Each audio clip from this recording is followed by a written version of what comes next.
প্রতারণা হয়েছে, মানুষ চিটেড হয়েছেন, আপনি সেগুলো সব রিজলভ করবেন এবং কোনো রকম দুর্নীতি এবং তোলাবাজি আপনার কনস্টিটিউয়েন্সিতে হবে না।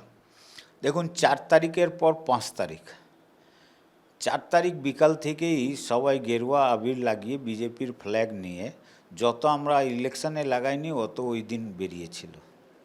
কিন্তু আমাদের ভারতীয় জনতা পার্টি আছে, পোস্ট আর ল্যাম্পপোস্টের পার্টি না, আমাদের বিচারধারার পার্টি আছে।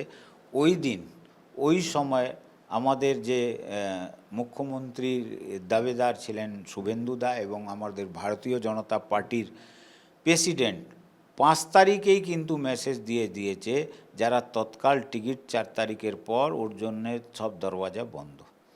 এখন হচ্ছে কি, শুধু গেরুয়া বা বিজয় ওঝার সঙ্গে বা শুভেন্দুদার সঙ্গে বা শ্রমিকদার সঙ্গে যে কোনো বিজেপির নেতা এমএলএ মন্ত্রীদের সঙ্গে ছবি তুলে নিলেও বিজেপি না।